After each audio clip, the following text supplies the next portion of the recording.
What's good with y'all, bro? It's Sunny, and today I'm gonna be talking about structuring workouts. I have everything I need right here, and I really want to make this video because I always get dudes in my comments.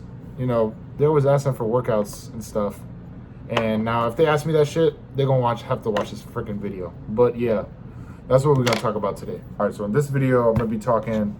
I can't really make everybody's schedule, so I'm just gonna give you like 4 things that should be in your schedule when making it, because everyone has a different schedule and whatnot. So I'm gonna be talking about strength as like that's really important. You know, people are gonna say, yo, like what about KD? He's 7 foot and he's skinny and he has a bunch of combo moves. Not everybody is 7 foot and skinny, so you have to hit the weights, you know. So yeah, so strength, I would say try to definitely have like an upper lower split. That's what I like, because you're gonna do upper lower then a rest and then upper lower, which is flexible. It's easy. If you miss one, you can just move it on. It's not like you're doing like chest and try, back and by, and then legs. That's hard because if you miss it, then you're gonna mess up, and there's not enough rest days in between to like double back and help yourself. So definitely do like an upper lower for strength.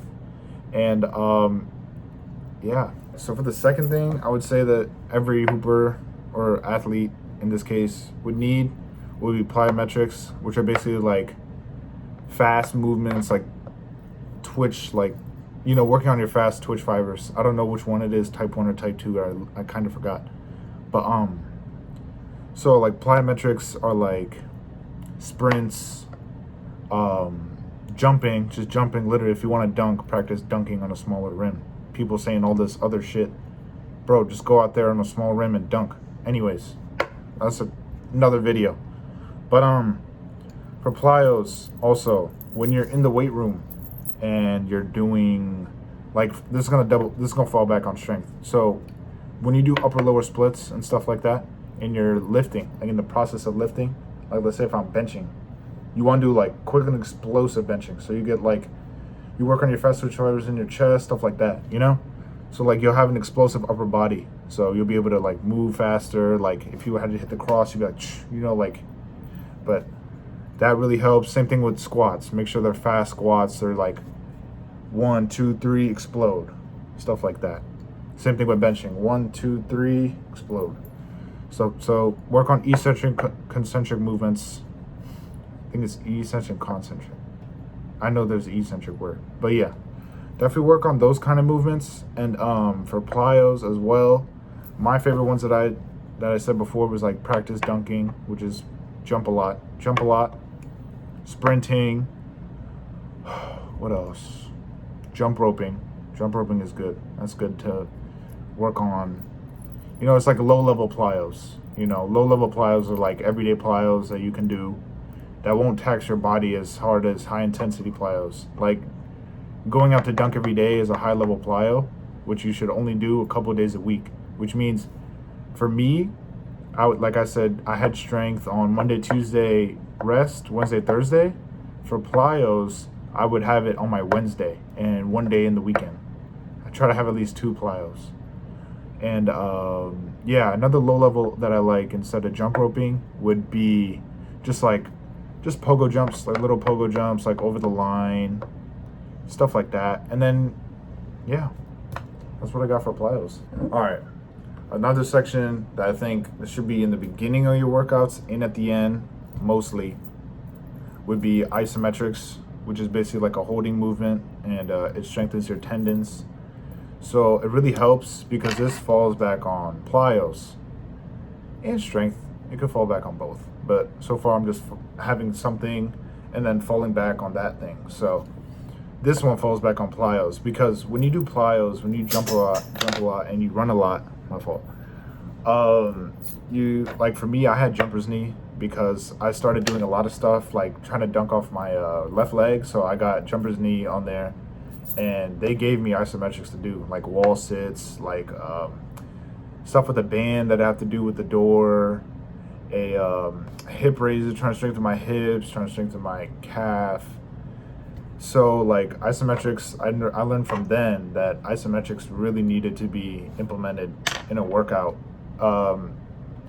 primarily before, you know, like it needs to be before the workout, in my personal opinion. And I think definitely before when you go to bed. Seen other TikTokers talk about it, like Zero Bounce. I'm happy that Zero be talking about that. Like he'd be doing like banded holds, like he would have like his door frame right here, and you would put a rubber band around it, and then he would do Nordics. That's what it's called, Nordics. So Nordics are a really good one. Those are one of my favorites. Nordics, wall sits, lunge holds, which is basically like you're in a lunge and you just hold that movement. That really gets my knees strong and my ankle, other things. Basically just gets your leg tendons stronger overall, and it'll keep you being able to do plyos without having that much of like fatigue on your tendons and stuff like that. Okay, and my last point I want to talk about, which would be recovery, which kind of falls in, Isometrics falls in recovery because this helps you recover. But in all, I think for me, there should be at least 1 to 2 days of recovery, because if you have, let's say for me, Monday upper, Tuesday lower, Wednesday plyo, make sure you're doing iso before all of that. Then you got Thursday upper, Friday lower. Then you have a plyo again on Saturday. Then on Sunday you take a rest. That's your recovery. This is the day I'm gonna talk about. So you're gonna foam roll. If you ain't got a foam roller, take a towel, take some tape. So and make sure it's firm. It's like stiff and firm. And you got a homemade foam roller, right? So then you just use it on your hamstring, your quad, your calf. Those are like the really big parts that you should be foam rolling. And watch film. There's film on YouTube. Watch old games. Watch high school. Watch college. And, you know, spend time in other areas of your life. You know, ball is life, but it's not all of life. Like, you know, definitely do that for recovery. 1 to 2 days. Try to keep that. If plyos are getting a little heavy on your tendons, just drop it down to 1. Just listen to your body. That's what I really think. And my final thoughts on like structuring a workout, like don't overthink it. Like I feel like there's so many people out there that just be talking out their butt and just be trying to like overload everybody with how to do their workouts and how to make their time. I'd be seeing things on TikTok and they'd be starting to start from like 4:30 and be like, yo, I have school on this time. Just make your own time. Just sit down, get a piece of paper and see what you have to do in a day and see what you can fit in. What I gave you was like a mock-up. Like if you can follow it, cool. If you can't, you just got to take some time and do it yourself. But yeah, that's what I got for today's video, and I'm out.